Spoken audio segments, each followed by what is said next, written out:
Now I got to stop talking about it like I don't like it because it's recording. People have evidence. Miss Hoy's talking smack about back to school night.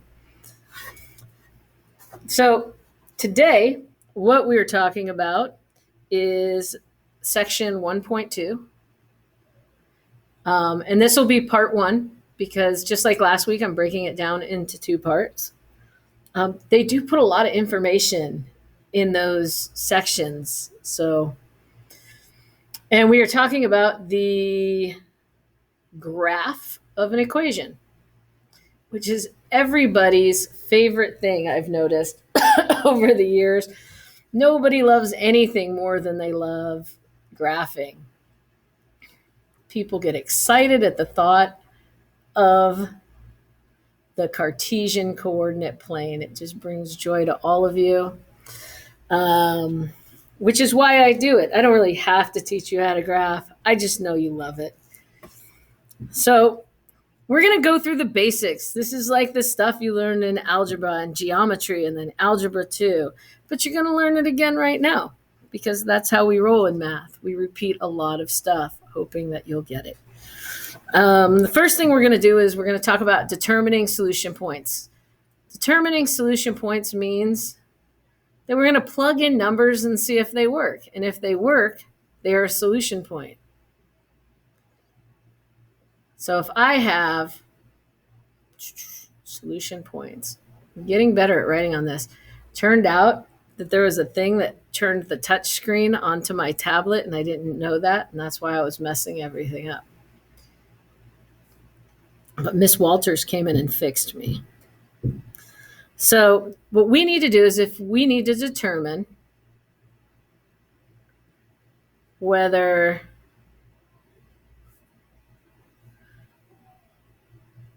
let's go, A is 213. I need to get those glasses where they don't have a prescription on the bottom so I could look down and actually be able to see my paper. And B, -1, -3 are solutions to the graph of y equals, don't write that, I messed it. Y equals 10x minus 7. So the way we determine whether a point is a solution to a graph, it means is it a point that lies on the graph of this equation, is pretty basic. It's just plug and solve. If it's true, it's a solution. If it's false, it's not a solution. So if we have, let's look at A, we have y equals 10x minus 7. What it's saying is we're going to plug in our x, y points, right? We're going to plug in 2 for x and 13 for y. And if we do this and we get a true statement out of it, then it's a solution, right? It is a point on the graph of that equation. So that would be 13 equals 10 times x, which is 2, minus 7. So we are looking at 20 minus 7, which equals 13. So 13 equals 13. We know that that is a point on the graph of this equation. Make sense? Fairly basic. Let's look at B.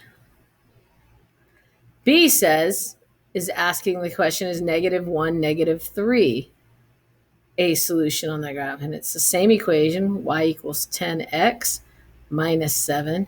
And we're saying now that our point is -1, -3. So we're saying -3 equals 10 times -1 minus 7. But if we look at this, 10 times -1 is -10. Minus 7 equals -17. So this is not a point on the graph of that equation. I am going to have you guys do one all by yourselves. I know, crazy, right? Too soon. Too soon? Too soon to plug in an XY? You could do it. I know, I have full on faith in you. You guys try this one. I just want to know if the point, I don't even know the answer to it yet. -2, 26 is a point on the graph, is a point on the graph of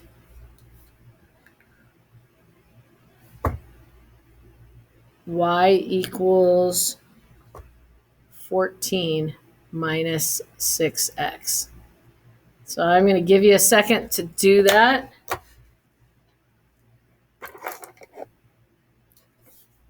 And I'm going to do it myself. As soon as I find something to write on.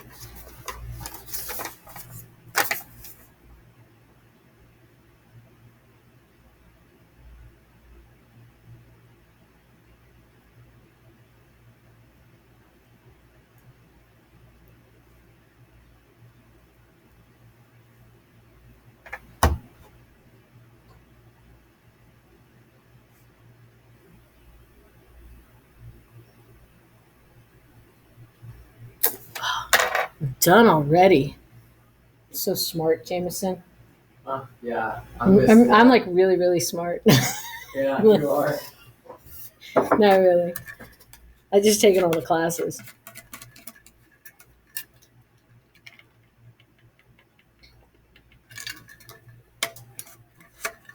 Seeing some yeses on there. Anybody get a no? At this point, with all the yeses, nobody is gonna. Nobody's gonna say no now. They're all afraid.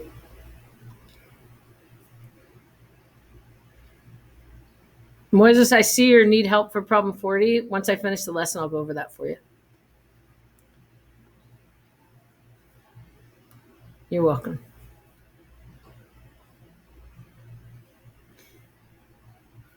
Did everybody get yes? Did anybody get no? Did anybody not bother to do it? Like, that's probably the case. That's probably the case. I'm going to assume you were all brilliant and got yes, that it worked because you wound up with 26 equals 26 when you plugged in the numbers, right? That's what I'm going for. Nobody's told me otherwise. So I'm going to assume you are all brilliant, moderately brilliant at least, and that you got it right. And we're going to move on. We're going to move on to the plotting of points. The plotting of points is something you guys have been doing forever, right? It's just putting points on a graph. But we're still going to write down the steps because it gives me something to do, which gives you something to do. But we're going to do it in this funky colored pen just to make things interesting. Point plotting. Point plotting. How cool is that, right? It doesn't even stay the same color. It changes as I write. I wish I had a real pen that did that. Point plotting method. That is so hard to say. Method of graphing. And you guys have done this before. It's where we take a bunch of points and we plot them and then we connect them all together. But there's a method to this madness. First step, when possible, isolate one of the variables. That means get one of the variables all by itself on one side of the equal sign.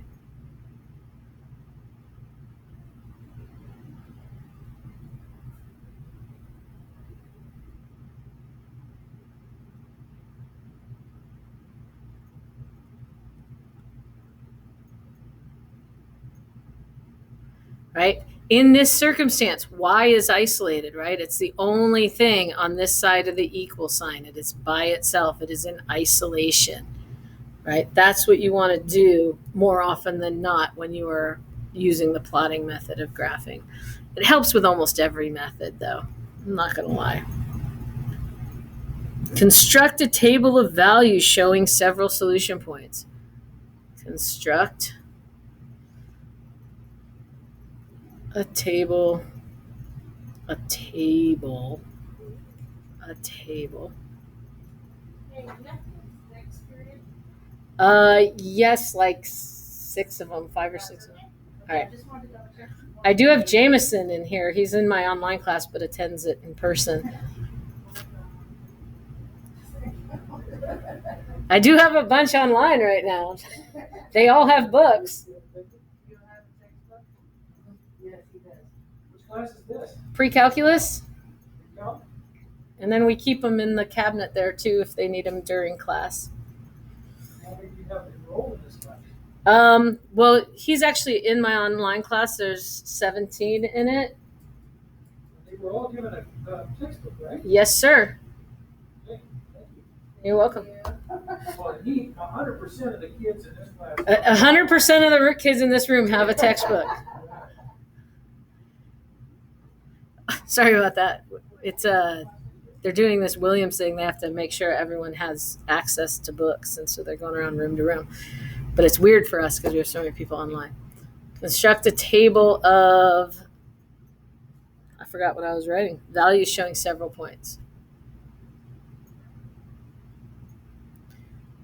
When I construct a table of values, I always like to have negative and positives. I always like to have a couple negatives, a 0, and a couple of positive values when I do my construction, because it gives you a trend in the graph. I usually choose -2, -1, 0, 1, and 2 because why not? Plot points on the coordinate plane, plot points on the coordinate plane. Coordinate is a weird word. And last but not least, number 4, connect them with a smooth curve or line. Has to be a smooth curve or line. Connect with smooth curve or line. I kind of want to switch colors because it's got a lag with this one. Like it's not writing it though. So what does that look like? For example, what if we want to graph 3x plus y equals 2 using the point plotting method? Our first steps is, when possible, isolate one of the variables. And we can definitely isolate one of these variables, right? I'm going to isolate y. I'm going to get y all by itself. Why am I going to choose y? Because it has the least amount of stuff that needs to be done with it to get it by itself. I have a 3x added to it, so I'm just going to go ahead and subtract 3x away from it. And I will be left with y equals -3x plus 2. The next thing it says to do is construct a table of values showing several points. So here's my table. I'm going to have an x value. I'm going to have a y value, right? X determines what y is going to be. X is an independent variable. It's the one that we're varying. Y is determined by whatever x is.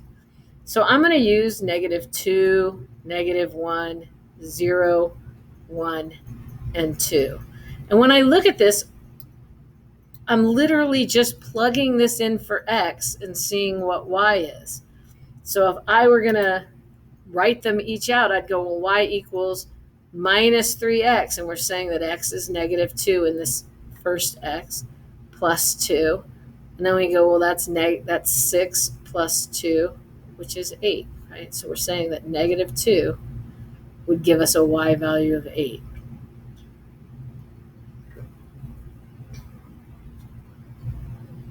Actually, I have 13. Why did I get 8? 3 times x. 3 times 2 is 6. Plus 2 is 8. Did I write that problem wrong?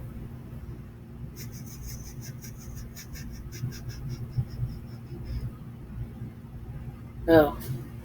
It's because in my actual note, it equals 7. It's 3x plus y equals 7. I wrote it as 2. So my numbers will be different than my notes, but it'll still work. If I have negative 3 times negative 1 plus 2, I get 3 plus 2, which is 5. 0 is one I always like to do because once I multiply this times 0 plus 2, I just wind up with 2. Right? We're going to do that for all of the points. Negative 3 times 1 gives me negative 3 plus 2. Negative 3 plus 2 is just negative 1. And then we would have negative 3 times 2 plus 2 is negative 6 plus 2, which is negative 4. So once we have points, we can graph them. But even 8 plus 7, it wouldn't be 8 plus 7 though, right?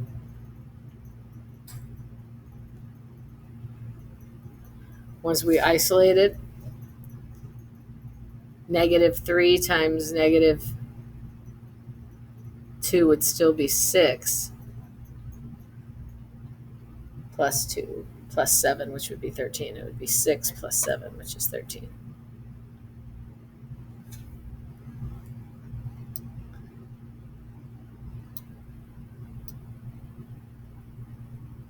Yeah, I had in the thing it was equals 7, not equals 2. So it would have been minus 3x plus 7. So when we put in negative 2,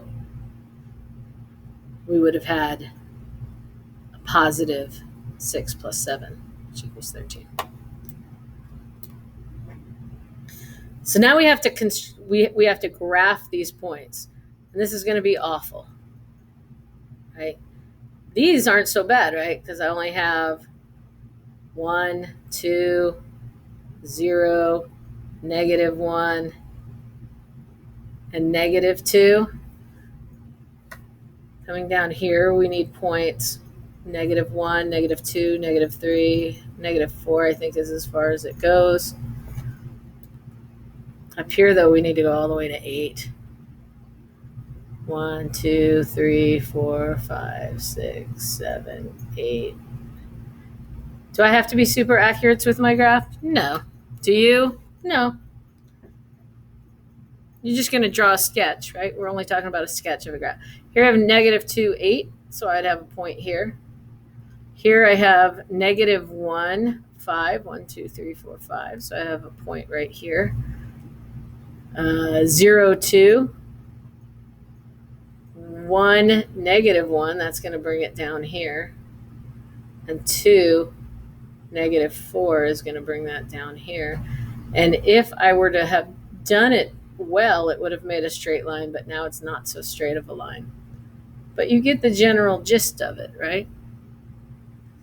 I guess I could have connected them all with this little ruler contraption here. Look at that. Almost perfect, right?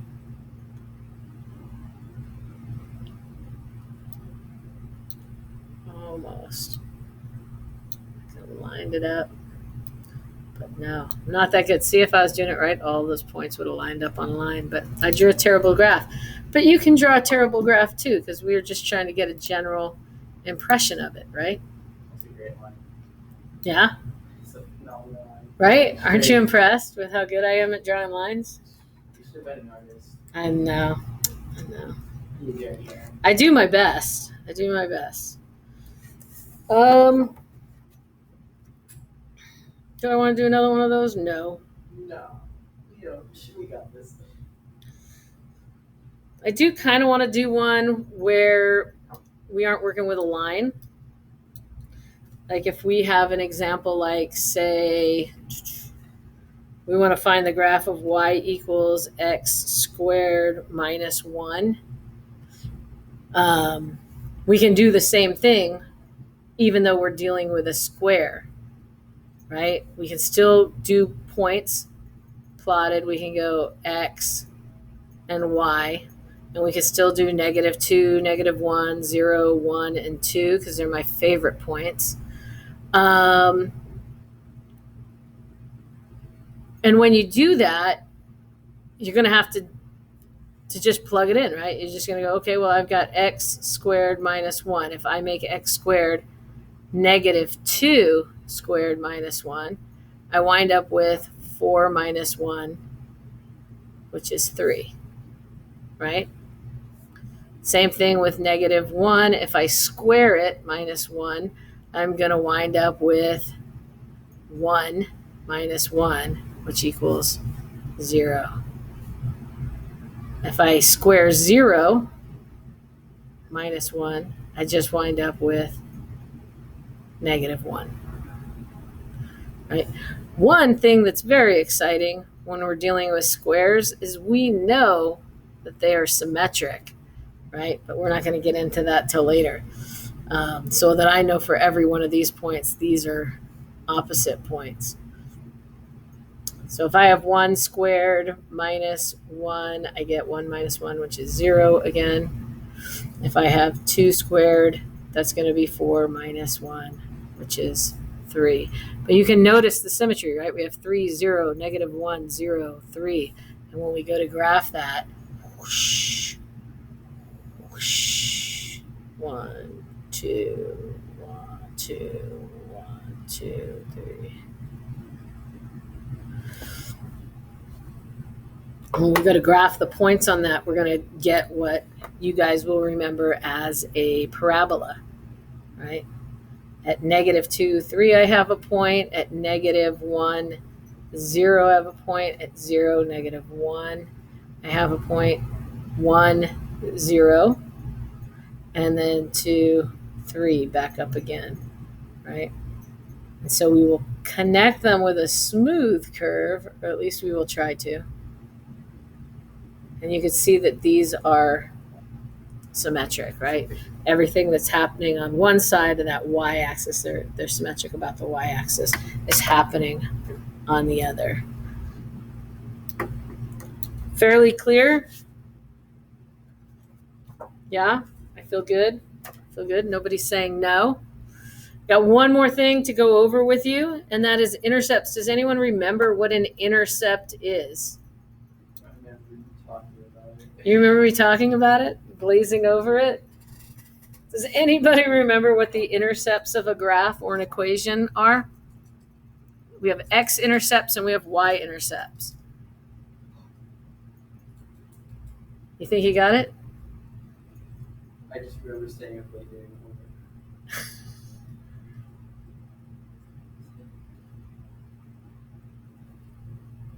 Simply put, an x-intercept is where a graph crosses the x-axis, right? So in this case right here, it's these where y equals 0. So -1 and 1 would be x-intercepts.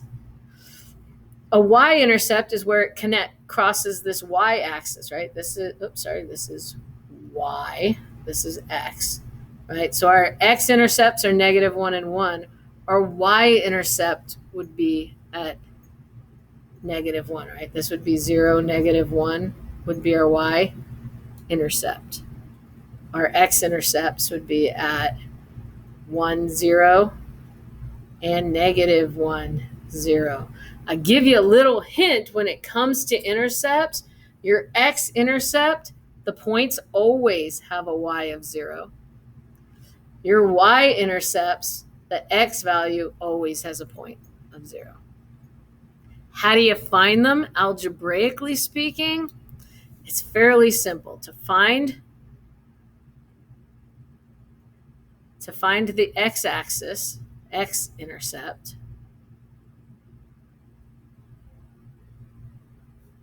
set y equal to 0,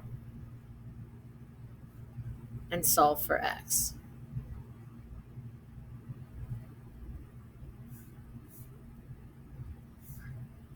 To find the y-intercept,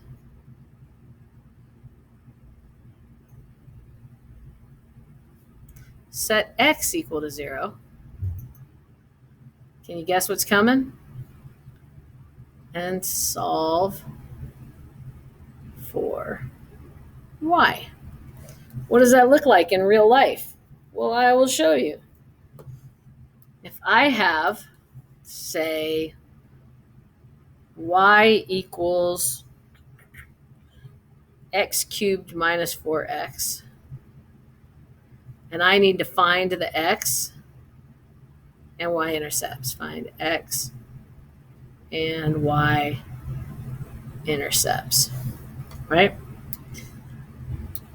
I'm going to go for the x-intercept. X-intercept, set y equal to 0 and solve for x, right? So I have 0 equals x cubed minus 4, right? Let me write that down. Oh, sorry, minus 4x. Sorry, my bad. I'm like, that was a little different when I did it earlier. So the first thing I need to do is I need to factor this out, right? Because they're all set to 0. So the first thing I've got is they each have an x in common. So I'm going to factor out this x, and I'm going to be left with x squared minus 4.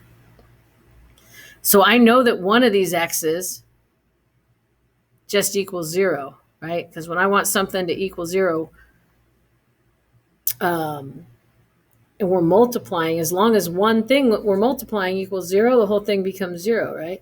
So if this x equals 0, when I multiply it into this, the whole thing is 0. So I know that x equals 0 works. But I also have to find out what would make this 0, right? So I've got x squared minus 4 equals 0. And I can just add that 4 to both sides. And I get x squared equals 4. And we know that if we take the square root of both of those sides, right, I will wind up with x equals plus or minus 2. So my other two x's that will make this 0 would be 2 and negative 2. And those are all of the spots where this is going to cross that y-intercept. Right? I mean the x-intercept, sorry, the x-axis. Right? So it's always your zeros, which also happens, if you remember from algebra 2, to be your solutions to any quadratic equation is your zeros. Your x-intercepts are your solutions to those equations. What about the y-intercept? The y-intercept is so much easier, because what does it say to do for the y-intercept? It's set x equal to 0. So y-intercept, right? If I have y equals x cubed minus 4x, and I want to find that y-intercept, all I have to do is make my x's equal 0. 0 cubed minus 4 times 0. Well, 0 cubed is just 0. Minus 4 times 0, well, that's just 0, so the whole thing is 0. So my y-intercept is going to be at y equals 0. These can all be written as points. My x-intercepts happen when y is 0, so my point would be 0, 0, right? The other point would be 2, 0. The other point would be negative 2, 0. My y-intercept's already included in there, right, as 0, 0. Does that make sense, or does it not? Does it or does it not make sense? You guys have done it before? Yes, I can scroll up as far as you'd like. Do you want it just for the intercept part, or? Let me write down the homework really quick, and then I'll scroll for you. Homework is all of, I think, like 7 problems, because I'm having you do every other odd. So you're doing page 19, numbers 7 through 31, but it's every other odd, which winds up being 7, 11, 15, 19, 23, which was a good year. 19, 23, 27, and 31.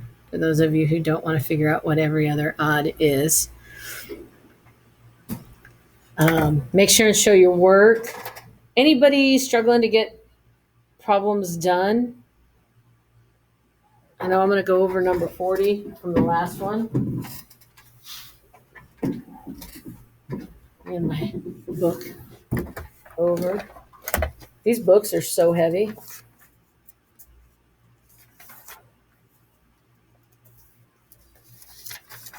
Does anyone have questions regarding what we've done today?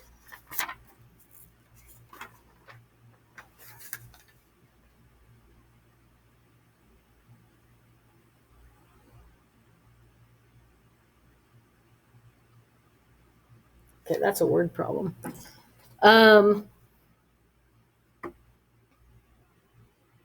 It's okay that you haven't finished them. Try and get them done this week. Make use of, yes, 7 through 31, every other odd. I don't knock off for late stuff unless it gets super late. Keep in mind, I do have a lot of tutoring time available too, especially on Mondays and Thursdays. I keep the meet open for anyone who just wants to pop in and ask questions from 12:45 to 2:45 every Monday and Thursday, but I can always make more time if you need it. Okay?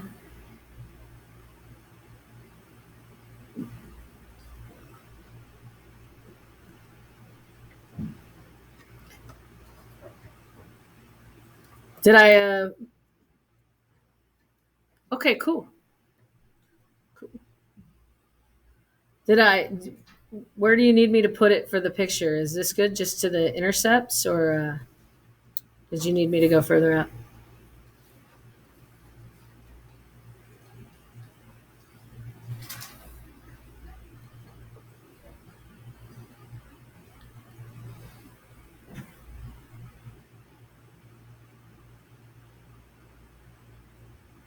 I will go ahead and just post all the notes on Power School, so.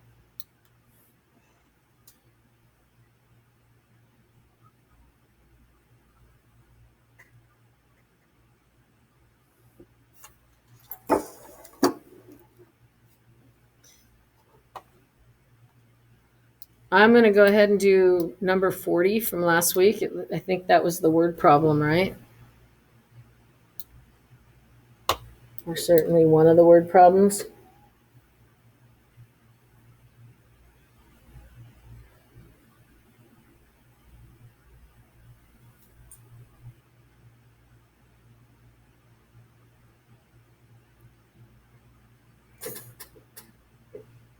So that one's looking for a midpoint. It's giving you 2 points, technically, right? And it's looking for a midpoint. So we could make either one of those, right? It says that the revenue per share for Twitter Inc. was $1.17 in 2013 and $3.25 in 2015. It says use the midpoint formula to estimate the revenue per share in 2014. So if we made this into a graph, we made this side revenue, right? And this side years, and we can start it with what, 2013? I'll just go 13, 14, and 15. But they represent 2013, 2014, and 2015. And they're saying that in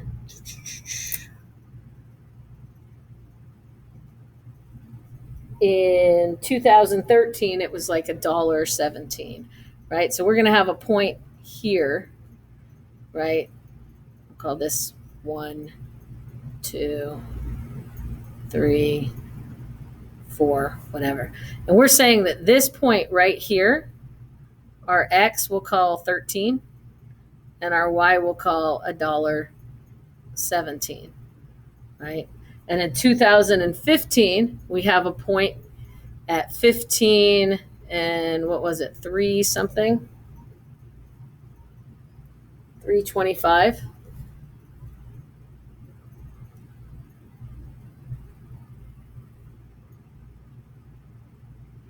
Right? And that's our point, right? We're saying in 2015, we had 325, and they want to know, well, if it was linear, what would be the price at 2014? And so all we have to do is find the midpoint between those 2 points. And if you remember, the midpoint formula is going to take me to, I'm going to add my 2 x values for the x. So I would have 15 plus 13.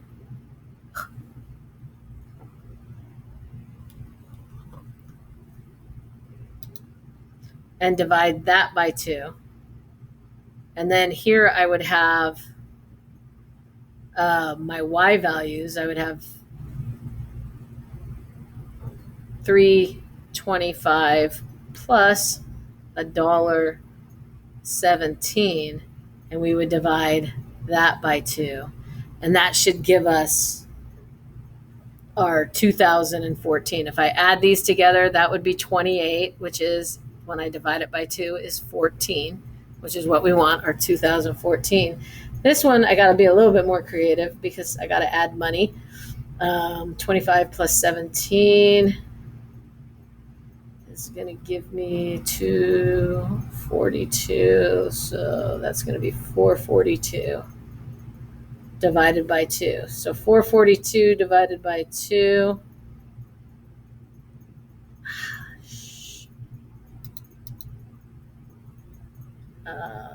is going to give me 2.21. So in 2014, what it's saying, right, because that's what we're saying, our X gives us the year. They're saying in 2014, Twitter Inc. should have been worth $2.21, right? So it was just a midpoint. You just make them into a point, and your estimated revenue per share would have been $2.21 in 2014.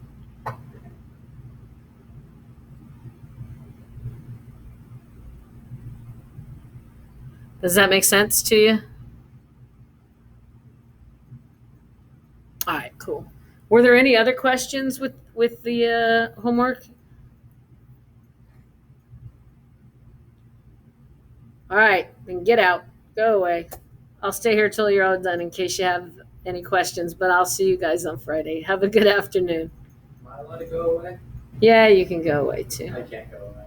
There's only 2 minutes left. I mean, 1 now. It's not even like I'm really letting you go early. Well, today I'll finish my day 2 from last week, and then tomorrow I'll do this piece. Nice. Hopefully, that's the goal. You too, guys. Thank you.